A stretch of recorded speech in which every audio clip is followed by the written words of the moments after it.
പാർട്ടിക്ക് പുറത്തുള്ള ആളുകളോട് എങ്ങനെ രാജി ആവശ്യപ്പെടുന്നു? ഞങ്ങൾ ആ വിഷയത്തിൽ ഞങ്ങളൊന്നും പ്രതികരിക്കുന്നില്ല. ഞാൻ ഇന്നലെ പറഞ്ഞതാണ്.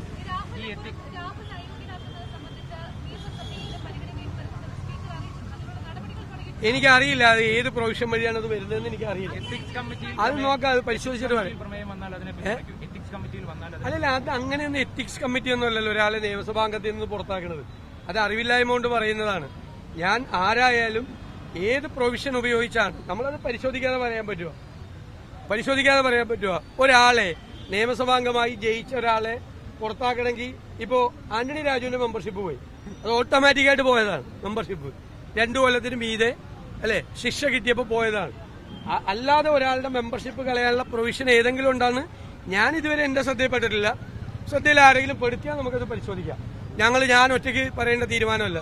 പാർട്ടി എല്ലാ കാര്യത്തിലും ഇത് സംബന്ധിച്ച് പാർട്ടിയാണ് ഒരുമിച്ച് തീരുമാനം എടുത്ത് ഇനി പാർട്ടി ആലോചിക്കും. അങ്ങനത്തെ ഒരു ഘട്ടം വന്നാൽ സാങ്കല്പിക ചോദ്യമാണത്. ഇപ്പൊ മറുപടി പറയേണ്ട ആവശ്യമില്ല.